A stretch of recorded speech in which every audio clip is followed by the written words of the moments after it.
Hello guys, welcome to my channel. देखिए, हम लोगों ने रिलेशन और फंक्शन का जो बेसिक है वो देखा हुआ है। आज से हम लोग जो क्लास 12 का पोर्शन है उसमें रिलेशन और फंक्शन के टाइप्स पढ़ने हैं और बाइनरी ऑपरेशन पढ़ना है, तो हम लोग उसको देखेंगे। ठीक है, तो आज जो मैं स्टार्ट कर रहा हूँ वो है टाइप्स ऑफ रिलेशन। ठीक है, आप भी इसको अच्छे से नोट डाउन कीजिए और समझिए क्या है हमारा आज का जो टॉपिक है। वो है टाइप्स ऑफ रिलेशंस। ठीक है, मैंने आपको रिलेशन के बारे में बताया हुआ है कि रिलेशन क्या होता है।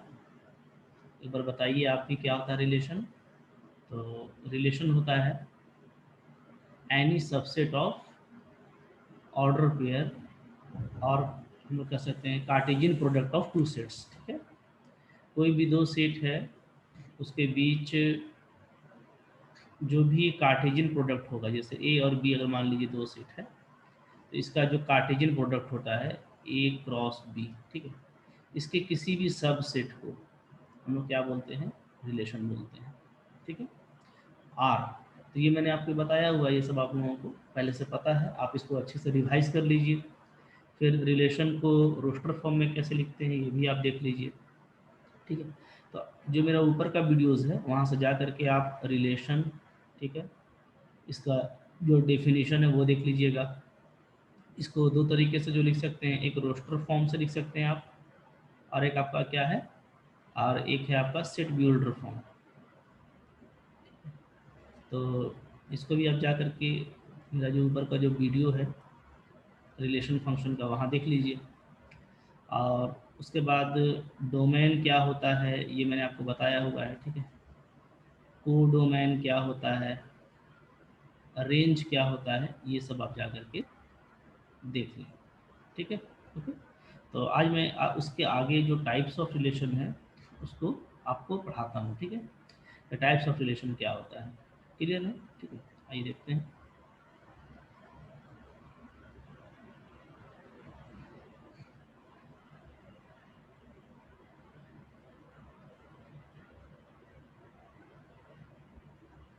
आइए देखते हैं टाइप्स ऑफ रिलेशन।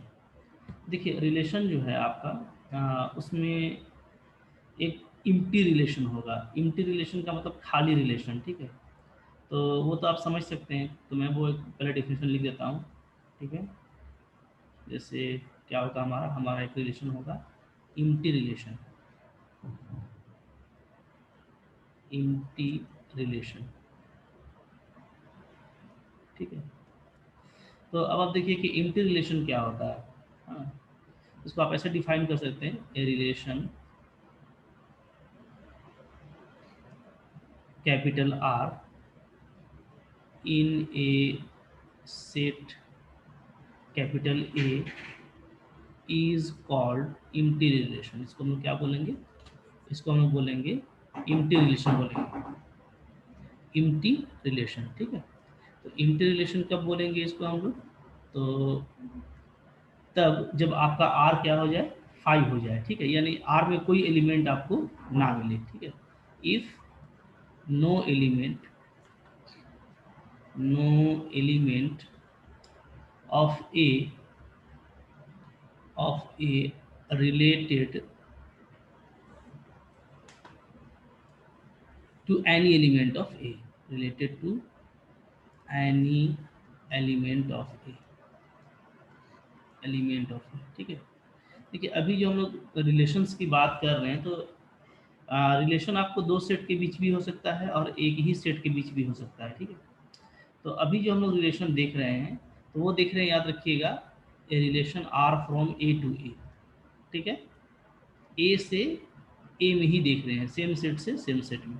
ठीक है ना, इसीलिए एम्प्टी रिलेशन अगर हम लोग ए में डिफाइन करते हैं एक ही सेट में, तो एक ही सेट में डिफाइन करेंगे तो क्या होगा, तो डेफिनेटली होगा कि उसको एम्प्टी तब कहेंगे जब उस ए का कोई भी एलिमेंट इस दूसरे ए के साथ कोई भी रिलेशन नहीं बनाता हो।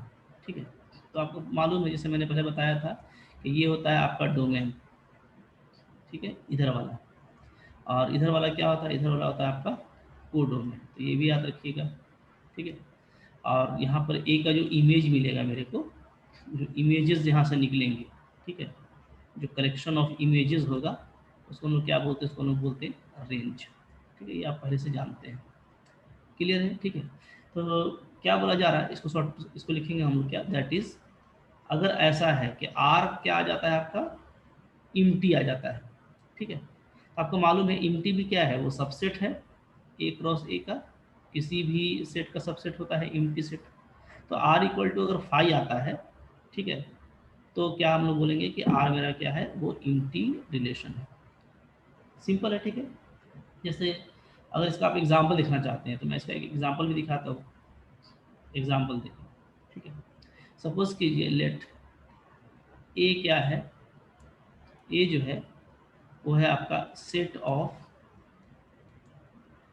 Of boys in A school, ठीक है।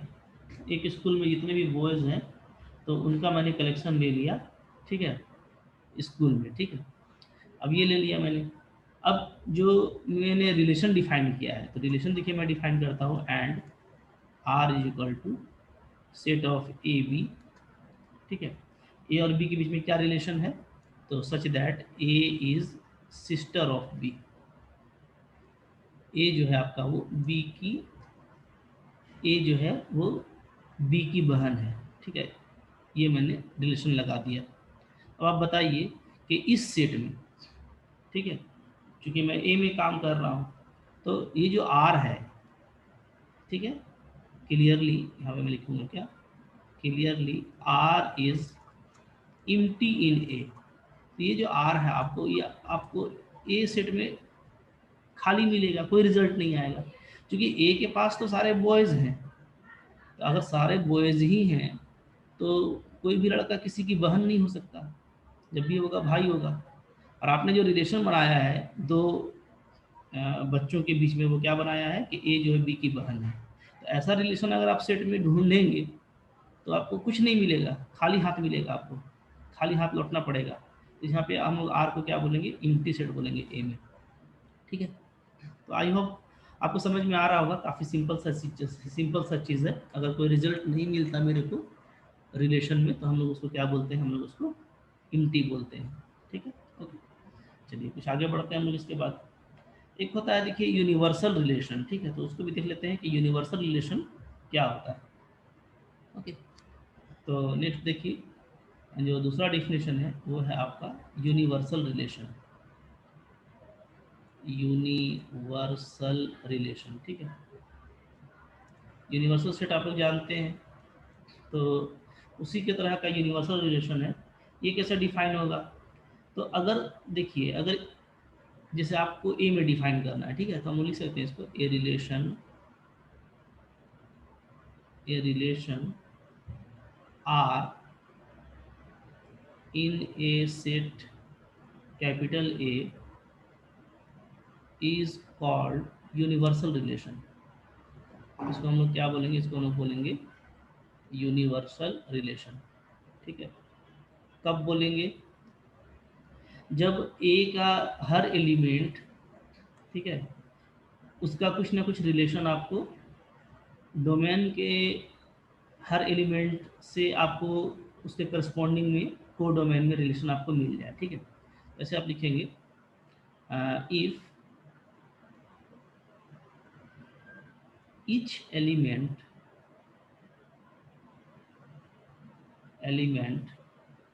of capital A, that means set, is related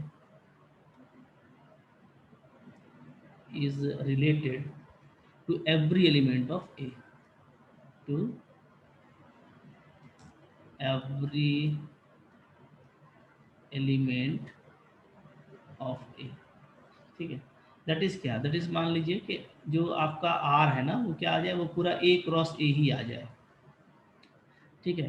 तो ए क्रॉस ए में आप देखेंगे कि आप जब ए क्रॉस ए लिखेंगे तो आप देखेंगे कि हर एलिमेंट जो डोमेन है, तो उसका इमेज आपको सारा ही एलिमेंट मिलेगा कोडोमेन का, ठीक है। जैसे मैं आपको बता देता हूँ, यहाँ पर समझा देता हूँ। जैसे मान लीजिए ये मेरा इधर एक सेट मैंने ले लिया और एक सेट में इधर ले लेता हूँ, ठीक है। ये इस टाइप से ये मेरा सपोज कीजिए ए है, इधर भी ए ही हम लोगों को लेना है, ठीक है। तो दोनों तरफ एक ही चीज़ होगा। सपोज कीजिए इधर ए है, बी है, सी है, डी है, और इधर भी आपका ए है, बी है, सी है और डी है। सेम सेट है तो सेम ही एलिमेंट्स होंगे, ठीक है। तो जैसा मैंने आपको बताया था कि ये हमारा क्या होता है, इसको लोग कहते हैं डोमेन, और इसको लोग क्या बोलते हैं, इसको लोग बोलते हैं कोडोमेन, ठीक है। ओके, तो अब देखिए ए क्रॉस ए क्या होता है। अगर आप ए का कार्टेशियन प्रोडक्ट ए से निकालते हैं तो आप कैसे लिखेंगे। ए में आपने एलिमेंट लिया है क्या, ए बी सी डी, ठीक है। इसको आप मल्टीप्लाई करने वाले हैं ए बी सी डी से, ठीक है। तो कैसे करते हैं, ऑर्डर कर जो आपका बनता है वो क्या बनता है, ए का ए से, फिर ए का बी से, मतलब ए का पहले सारे ही एलिमेंट से बन जाएगा, ए का सी से, ए का डी से, ठीक है। इस तरह से फिर बी का बनना शुरू होगा।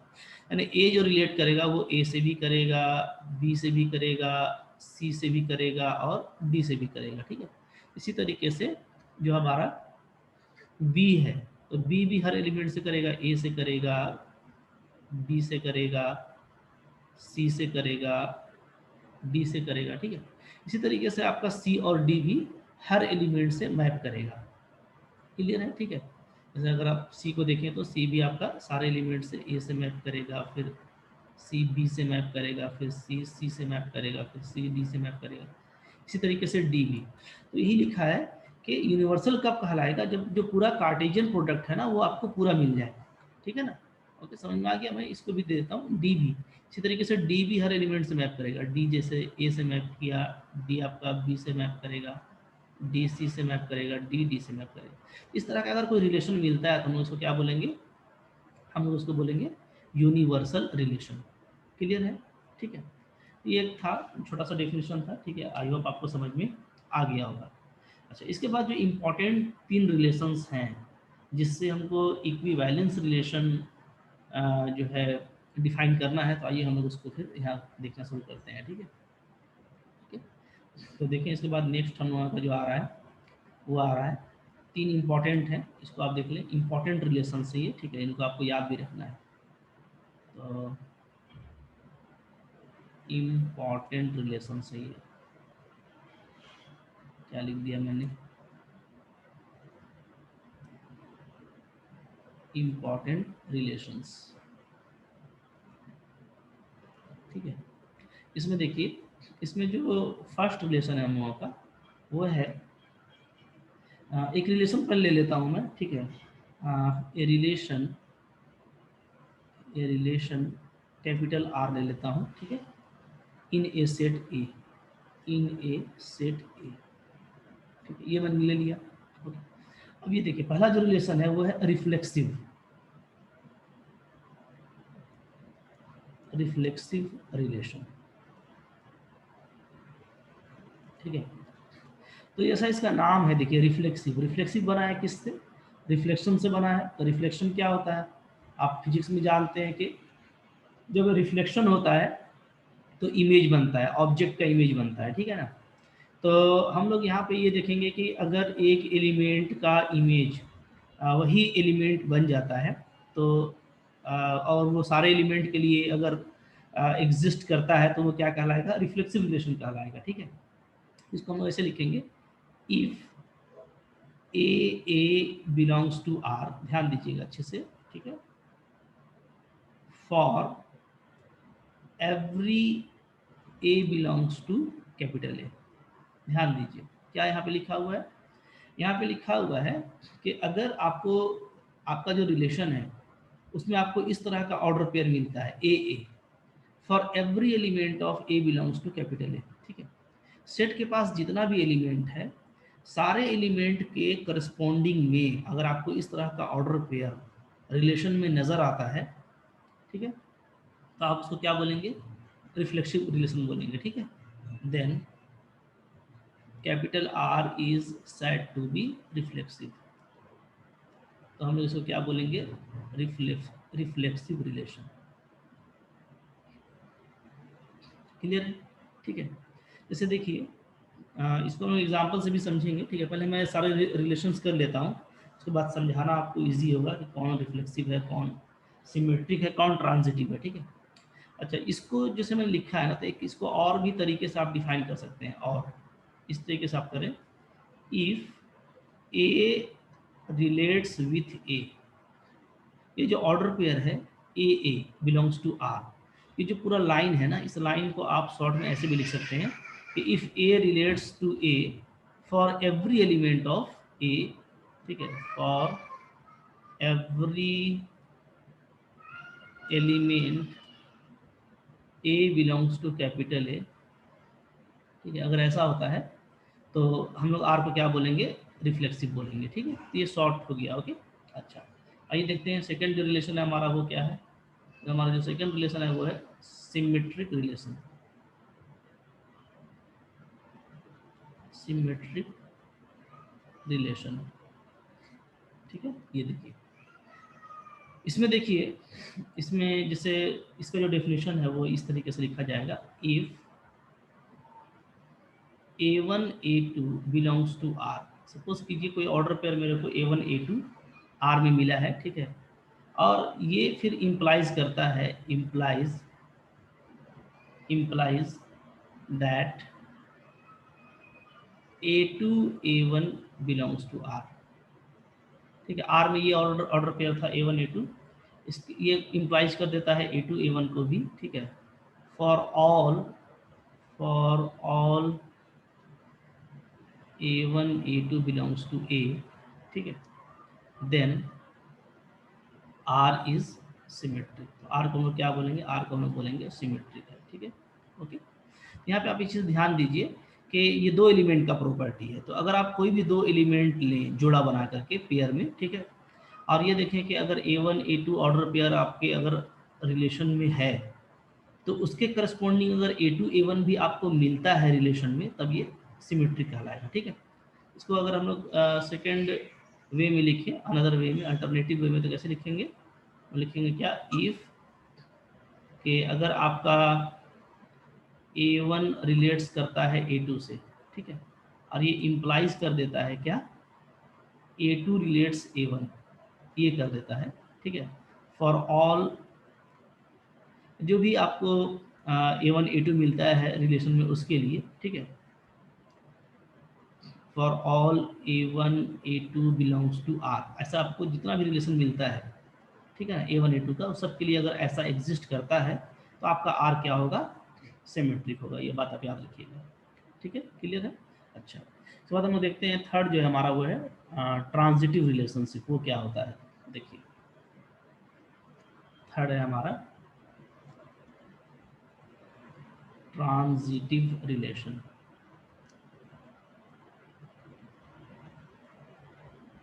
ट्रांजिटिव रिलेशन क्या होगा, देखिए, ठीक है। इसमें देखिए, अगर ऐसा है कि आपका a1 a2 ये आपको ऑर्डर पेयर गिवन है रिलेशन में, ठीक है, दो आपको ऑर्डर पेयर दिया हुआ है, एक और दिया हुआ है a2 a3, ध्यान दीजिएगा, ठीक है। और ये आपको इम्प्लाइज करता है, इम्प्लाइज दैट क्या, a1 a3 belongs to r, ठीक है। तो अब ये तीन एलिमेंट का प्रॉपर्टी है, तो a1 a2 a3 belongs to capital ए।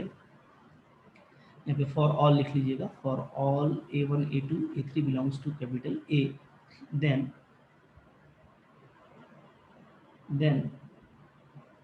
इस r को हम लोग क्या बोलेंगे, इसको हम लोग r को बोलेंगे r इज ट्रांजिटिव। ये भी काफ़ी सिंपल सा प्रॉपर्टी है। आप देखिए यहाँ पे आपको ध्यान क्या देना है, ठीक है। देखिए a1 a2, यहाँ पे लास्ट में a2 है और यहाँ पे फर्स्ट में a2 है, ठीक है। तो अगर a1 a2 ऐसा ऑर्डर पेयर आपको दिखाई दिया और फिर a2 पे जो ख़त्म हो रहा था, तो कोई ऑर्डर पेयर a2 से शुरू हो रहा है, तो a2 a3 आपको मिला, तो इस a2 को आप ओमिट कर दीजिए, यानी हटा दीजिए, तो क्या बचेगा, a1 a3।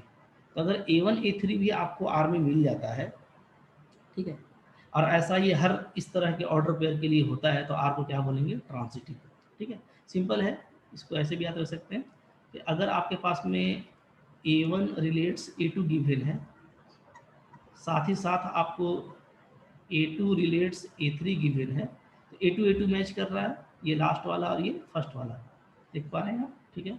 तो ये जो लास्ट वाला है A2 है और फर्स्ट वाला A2, इसको हटा दीजिए। तो अगर आपको ये मिल जाता है A1 रिलेट्स A3, ठीक है, तो आपका ये R क्या हो जाएगा, ट्रांजिटिव हो जाएगा। क्लियर है, ठीक है। तो ये काफ़ी आसानी से आपको याद रहेगा। Okay, clear. तो इन तीनों प्रॉपर्टीज से एक जो है इम्पॉर्टेंट रिलेशन बनता है, वो क्या है, वो है इक्विवेलेंस रिलेशन, ठीक है। तो उसका भी डेफिनेशन लिख लेते हैं हम लोग। नंबर 4 क्या है, इक्विवेलेंस रिलेशन। इक्विवेलेंस रिलेशन, ठीक है। ये क्या हो जाएगा, तो अगर कोई रिलेशन ऐसा है जो रिफ्लेक्सिव है, सिमेट्रिक है, ट्रांजिटिव है, तो हम उसको क्या बोलेंगे, इक्विवेलेंस बोलेंगे, ठीक है। A relation capital R is said to be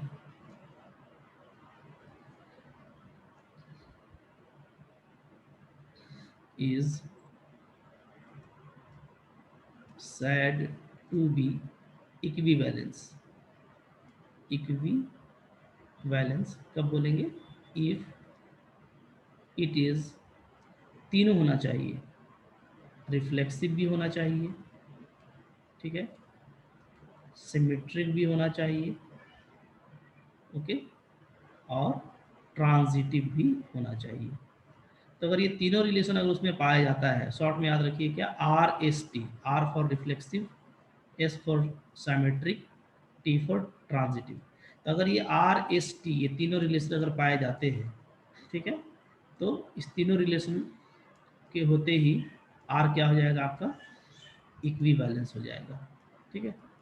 अब इनको हम लोग एग्जाम्पल्स के साथ समझेंगे, ठीक है, कि कौन सा रिलेशन आपका रिफ्लेक्सिव है, कौन सिमेट्रिक है, कौन ट्रांजिटिव है, और अगर तीनों हुआ तो वो क्या हो जाएगा, वो डेफिनेटली आपका इक्विवेलेंस रिलेशन हो जाएगा, ठीक है। ओके, तो हाँ, इसको हम लोग देखते हैं, कुछ एग्जाम्पल हम लोग लेते हैं, ठीक है, और उस एग्जाम्पल से हम इसको समझने की कोशिश करते हैं, ठीक है। जैसे देखिए, आइए देखिए, आप एक एग्जाम्पल में ले रहा हूँ, एग्जाम्पल 1, ठीक है। मैं एक रिलेशन ले लेता हूँ, ठीक है, ट्राइंगल्स के बीच में, ठीक है, okay, for set of triangles, मैं सेट ऑफ ट्राइंगल्स ले लेता हूँ, ठीक है, ट्राइंगल आप अच्छे से जानते हैं, इसको मैं टी से डिनोट कर देता हूँ, ठीक है, सेट ऑफ ट्राइंगल्स टी। तो रिलेशन में डिफाइन कर रहा हूँ वो क्या है, वो है R इज इक्वल टू, दो ट्राइंगल ले लेता हूँ मैं, T1 और T2, ठीक है, ऑर्डर पे ले लिया। और यहाँ पे जो रिलेशन है इन दोनों ट्राइंगल में वो ये है कि T1 is congruent to T2, ठीक है, इसको शॉर्ट में भी हम लोग लिख सकते हैं, T1 is congruent to T2। तो कैसे दिखाया जाता है आपको मालूम है, कॉन्ग्रुएंट कैसे दिखाते हैं, ठीक है। तो जो कॉन्ग्रुएंट का साइन है उससे मैं दिखा देता हूँ इसको, T1 is congruent to T2, ठीक है, ओके। तो अब हमको ये देखना है कि क्या ये R हमारा कौन कौन सा प्रॉपर्टी रखता है, ठीक है। तो अब आप देखिए कि आपने सारे ही ट्रायंगल लिया हुआ है, ठीक है, ओके। तो ट्रायंगल हर तरह का होता है, राइट एंगल होता है, ठीक है। जो आपने सेट लिया हुआ है उस सेट में आप ध्यान दीजिए, सेट आपने हर तरह का ट्रायंगल लिया हुआ है, ये भी एक ट्रायंगल है, ठीक है, ये आपका एक राइट एंगल ट्रायंगल है, ये भी आपका एक राइट एंगल ट्रायंगल है, ठीक है, ये आपका एक ट्रायंगल है, ठीक है। तो ऑप्ट्यूस एंगल, एक्यूट एंगल, हर तरह का ट्रायंगल होता है, तो आपने पूरा सेट लिया हुआ है, लेकिन आपने जो रिलेशन डिफाइन किया है उसमें आपने दो कॉन्ग्रुएंट ट्रायंगल लिया है। तो कॉन्ग्रुएंट आपको मालूम होगा, ठीक है, कॉन्ग्रुएंट किस तरह का ट्रायंगल होता है, ठीक है, जो क्या होता है, जो साइज में और शेप में दोनों तरफ से क्या होता है, साइज में और शेप में दोनों में प्रोपोर्शनल होता है वो, ठीक है, शेप में भी होता है, साइज में भी होता है, ओके। शेप एक जैसा होगा और साइज में क्या होगा, प्रोपोर्शनल होगा, ठीक है ना। तो वो आपका कॉन्ग्रुएंट होता है, ये आप पहले से जानते हैं, क्लियर है। अच्छा, अब आप देखिए कि जब हम लोग कॉन्ग्रुएंट का बात करते हैं दो ट्रायंगल का, तो अगर आप कोई एक ट्रायंगल लें, ठीक है, तो कोई भी, जैसे मैं सबसे पहले चेक करने जा रहा हूँ, ठीक है, रिफ्लेक्सिव प्रॉपर्टी को, रिफ्लेक्सिविटी या रिफ्लेक्सिव को चेक कर लेते हैं, ठीक है। तो आप देखिए कोई भी एक ट्रायंगल आप लेंगे, क्योंकि रिफ्लेक्सिव आपका क्या है, एक ये सिंगल एलिमेंट का प्रॉपर्टी है। आपको बोलना है कोई भी एक ट्रायंगल लेना है और बोलना है कि क्या वो इस रिलेशन में आएगा। तो हम कोई भी ट्रायंगल लेंगे तो जाहिर सी बात है वो खुद के तो कॉन्ग्रुएंट होगा, everything is congruent to itself, ठीक है। तो हम अगर T1 ले लेते हैं तो T1 क्या होगा, डेफिनेटली कॉन्ग्रुएंट होगा T1 के, ठीक है। और ये सारे ही ट्रायंगल के लिए होगा, T2 भी T2 के होगा, T3 T3 के होगा, T4 T4 के होगा। तो फॉर ऑल ट्रायंगल, और all triangle T1 belongs to T, जो सेट T है आपका, उसके किसी भी ट्रायंगल के लिए ये बात एग्जिस्ट करेगी। ओके, तो यहाँ पे आप लिखिए क्या, सिंस कर देता हूँ मैं, since T1 is congruent to T1 for all T1 belongs to T, ठीक है। इसका मतलब क्या हो गया, इसका मतलब हो गया दैट इज जो T1 है आपका वो रिलेट्स करता है T1 से, ठीक है, for all T1 belongs to T। तो रिफ्लेक्सिव हो गया, क्योंकि रिफ्लेक्सिव में क्या होता है कि एक ही एलिमेंट को चेक करते हैं कि वो खुद से वो रिलेशन होल्ड करता है कि नहीं करता है। तो कॉन्ग्रुएंट तो होता ही है कोई भी खुद के, ठीक है। तो यानी ये रिफ्लेक्सिव है, देयरफॉर क्या लिखेंगे, जो आर है वो क्या है, वो इज रिफ्लेक्सिव। क्लियर, ठीक है। नंबर 2 जो प्रॉपर्टी हम लोगों का वो है सिमेट्रिक प्रॉपर्टी, सिमेट्रिक प्रॉपर्टी, ठीक है। सिमेट्रिक प्रॉपर्टी क्या होता है, इसमें हम लोगों को पहले कंसिडर करना पड़ता है, याद रखिएगा, ठीक है। लेट मैं ले लेता हूँ दो triangle T1 and T2 belongs to capital T। ये मैंने दो ट्रायंगल लिया। अच्छा, अब इसमें क्या हमको कंसिडर करना होता है, हमको कंसिडर करना होता है लेट क्या कि T1 जो है वो कॉन्ग्रुएंट है T2 के, ये कंसिडर करना होता है। इसके बाद ये इम्प्लाइज करके हमको दिखाना होता है कि क्या T2 भी T1 के कॉन्ग्रुएंट होगा। तो डेफिनेटली होगा, आप ही जानते हैं कि कोई ट्रायंगल दूसरे के कॉन्ग्रुएंट है तो उल्टा बात भी सही होगा, तो T2 भी T1 के कॉन्ग्रुएंट होगा, ठीक है।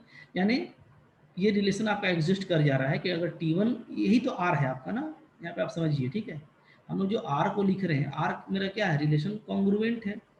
तो ये T1 R T2 है, तो उसके इम्प्लाइज में क्या मिल गया हमको, T2 R T1।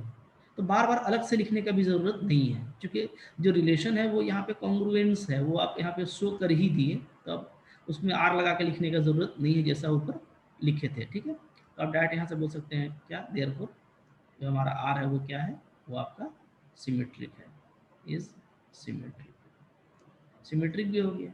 अब हमको ये चेक करना है ट्रांजिटिव है कि नहीं है, ठीक है। ये देख लेते हैं, तो ट्रांजिटिव कैसे चेक करते हैं, ट्रांजिटिव देखें, ट्रांजिटिव, ठीक है।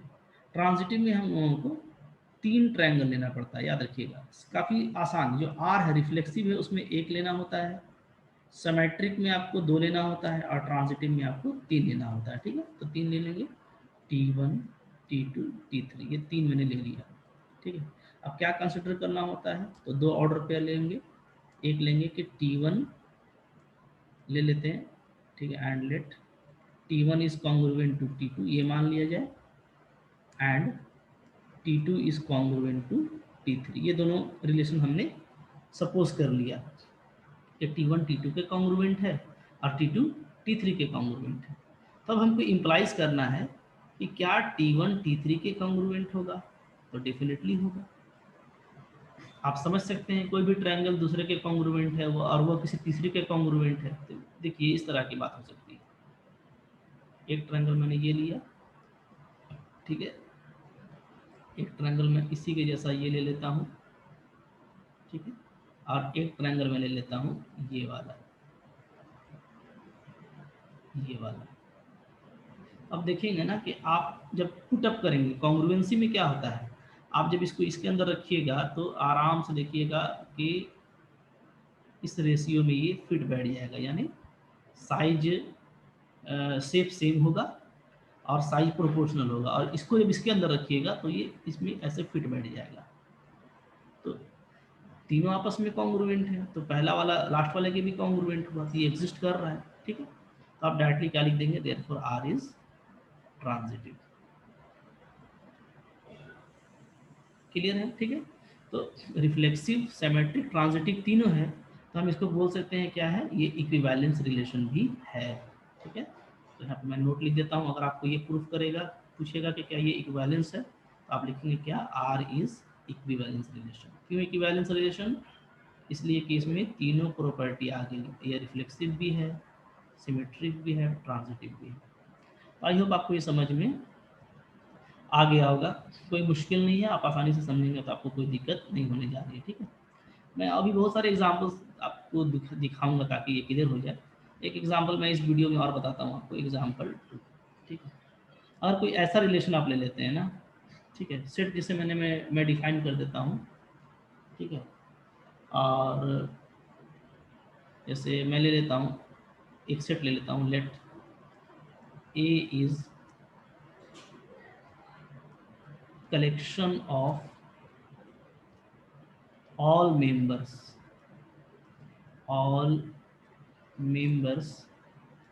in a joint family।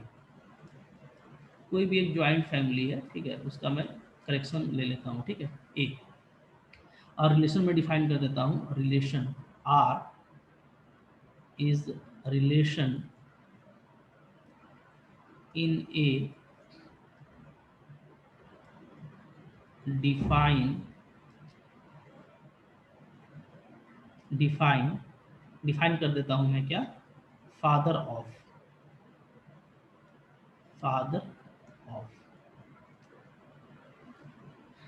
तो मैंने जो रिलेशन लिया है वो क्या लिया है, वो लिया है फादर का होना, पिता का होना। ठीक है, ज्वाइंट फैमिली में।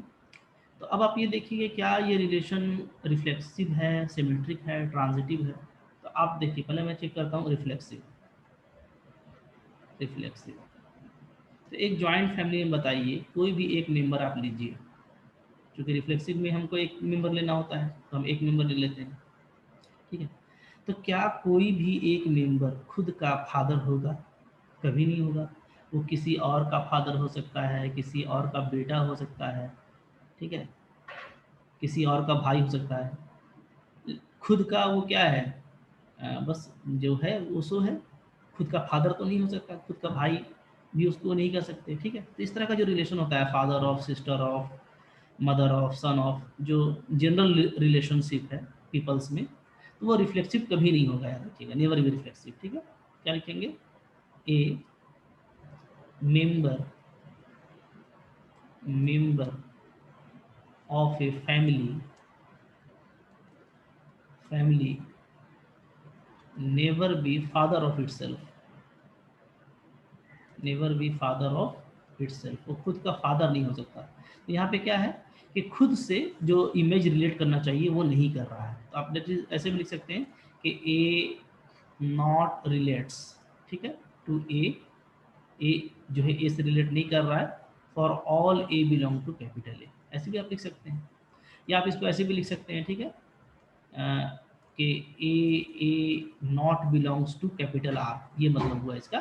ठीक है, for all A belongs to capital A, तो यहाँ से आपका आ गया कि आर क्या है, रिफ्लेक्सिव नहीं है। ठीक है, आर क्या है, रिफ्लेक्सिव नहीं है। Okay, R is not reflexive. अब आपका आगे का काम है कि आप सिमेट्रिक चेक कीजिए, सिमेट्रिक चेक कीजिए और ट्रांजिटिव चेक कीजिए। ठीक है, तो ये आप खुद से चेक कर सकते हैं, आप खुद से चेक कीजिए। इसे मान लीजिए सेकंड नंबर चेक करते हैं, सिमेट्रिक। तो सिमेट्रिक में ये बताइए कि चलिए ठीक है, मैं ऐसा ले लेता हूँ कि दो मेंबर हैं, ठीक है, जिसमें एक जो है वो दूसरे का फादर है। ठीक है, तो लेट मैं ले लेता हूँ A B belongs to capital A, दो मैंने मेंबर ले लिया A B, and A is क्या, फादर ऑफ बी। ए को मैं ले लेता हूँ क्या है, ये बी का फादर है। तो क्या ये इम्प्लाइज करेगा कि बी ए का भी फादर होगा, B is a father of A? ये इम्प्लाइज करेगा? आप ही बताइए। कभी नहीं करेगा। ठीक है, okay. A is father of B, तो बी तो अब बेटा हो गया, तो बी ए का फिर फादर कैसे हो जाएगा? तो ये सिमेट्रिक भी नहीं है, therefore R is not symmetric. Symmetric, ठीक है। इसी तरीके से आप देख सकते हैं कि ट्रांजिटिव, ट्रांजिटिव जो प्रॉपर्टी है क्या वो यहाँ पे एग्जिस्ट करेगा? ट्रांजिटिव, ठीक है।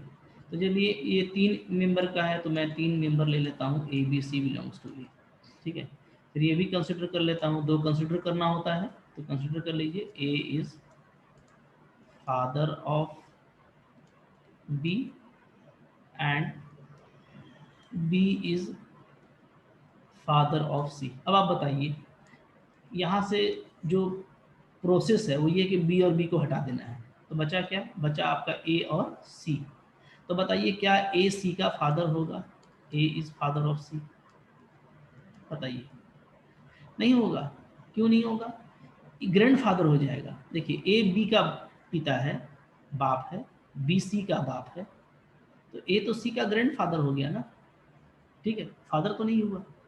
तो ये आप देख रहे हैं कि यहाँ पे आर क्या है आपका? ट्रांजिटिव भी नहीं है, ओके। तो याद रखिए कि इस तरह का रिलेशन में ये तीनों प्रॉपर्टी आपको नहीं मिलेगा, इक्विवेलेंस भी डेफिनेटली नहीं होगा। आई होप आपको ये समझ में आया होगा। कुछ और एग्जांपल्स के जरिए मैं आपको ये क्लियर करूंगा जो एग्जाम पॉइंट ऑफ व्यू से इंपॉर्टेंट है, ठीक है। तो इसको भी आप अंडरस्टूड कर लीजिए अच्छे से, ठीक है। Thank you for watching.